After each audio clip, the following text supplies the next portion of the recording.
दोस्तों आज मैं बात करने जा रहा हूँ भारत के गिने चुने कुछ बेहतरीन अभिनेताओं में से एक विश्वनाथ पाटेकर की, जिन्हें हम फिल्मी दुनिया में नाना पाटेकर के नाम से जानते हैं। दोस्तों आजकल नाना पाटेकर भले ही बहुत कम फिल्मों में काम करते हों, लेकिन आज भी उनकी एक्टिंग का कोई तोड़ नहीं है। एक अभिनेता के तौर पर नाना पाटेकर की पहचान एंग्री यंग मैन के रूप में है। वैसे तो अमिताभ और मिथुन चक्रवर्ती को भी इसी नाम से बुलाया जा चुका है, लेकिन नाना की एक्टिंग सबसे यूनिक है। दोस्तों नाना पाटेकर रियल लाइफ में एक्टिंग के तो हीरो हैं ही, लेकिन रियल लाइफ में भी वो किसी हीरो से कम नहीं है। किसानों को खेती के नए तकनीक और आर्थिक सहायता प्रदान करने के लिए उन्होंने नाम फाउंडेशन नामक एनजीओ की शुरुआत की। जिन किसानों ने आत्महत्या कर ली थी उनके पत्नियों को भी उन्होंने पूरा सहयोग दिया। बिहार के बाढ़ प्रभावित गाँव के पुनर्निर्माण के लिए भी उन्होंने खूब पैसा खर्च किया। दोस्तों समाज के लिए इतना कुछ करने वाले नाना पाटेकर अगर चाहते तो मुंबई में रहकर ऐशो आराम की जिंदगी जी सकते थे, लेकिन नहीं, वे अपने गाँव में शांत और सरल जीवन जीना पसंद करते हैं। तो चलिए दोस्तों अपनी एक्टिंग का लोहा मनवा चुके भ्रष्टाचार के खिलाफ आवाज उठाने वाले इस मसीहे की लाइफ को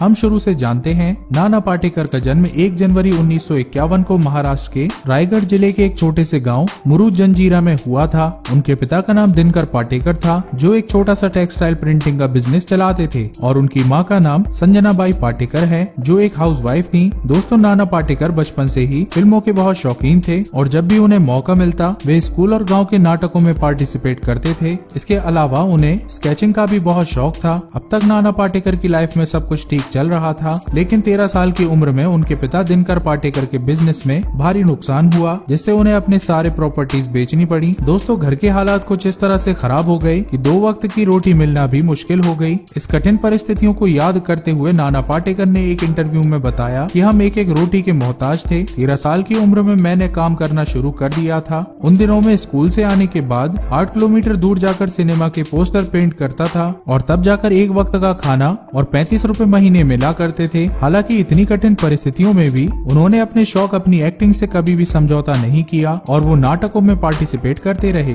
आगे चलकर उन्होंने विजय मेहता के डायरेक्शन में काम किया और उस समय उनके रोल को इतना सराहा गया कि सभी को पता चल गया था कि वे आगे चलकर फिल्मों में जरूर सफल होंगे। आखिरकार मुजफ्फर अली नाम के डायरेक्टर ने उनको टैलेंट को पहचाना और पहली बार गमन नाम की मूवी में उन्हें एक सपोर्टिंग एक्टर के तौर पर काम मिल गया। हालांकि वह मूवी कुछ ज्यादा धमाल नहीं मचा सकी थी, लेकिन कहीं न कहीं नाना पाटेकर ने अपनी एक्टिंग का छाप छोड़ा, जिसकी वजह से उन्हें आगे चलकर सिंहासन, भालू, रघु मैना और सावित्री नाम की मराठी मूवी में काम मिल गया। लेकिन 1984 में आई आवाज मूवी से नाना पाटेकर ने हिंदी मूवी में अपनी असली पहचान बनाई और फिर एक के बाद एक अंकुश, प्रतिघात, मोहरे, परिंदा और रजनीश जैसी सुपरहिट फिल्मों में काम किया। परिंदा, क्रांतिवीर और अग्निसाक्षी के लिए उन्हें नेशनल फिल्म अवार्ड भी दिया जा चुका है। इसके अलावा 4 बार फिल्म फेयर अवार्ड और 2 बार स्टार स्क्रीन अवार्ड भी जीत चुके हैं। नाना को उनके बेहतरीन एक्टिंग के लिए 26 जनवरी 2013 को भारत का 4था सर्वोच्च नागरिक पुरस्कार पद्मश्री से भी सम्मानित किया गया। दोस्तों नाना पाटेकर हमेशा गरीब किसानों की मदद करते आ रहे हैं और भ्रष्टाचार के खिलाफ आवाज उठाने में वो थोड़ा भी नहीं झिझकते हैं। और जैसे कि मैंने पहले ही बताया,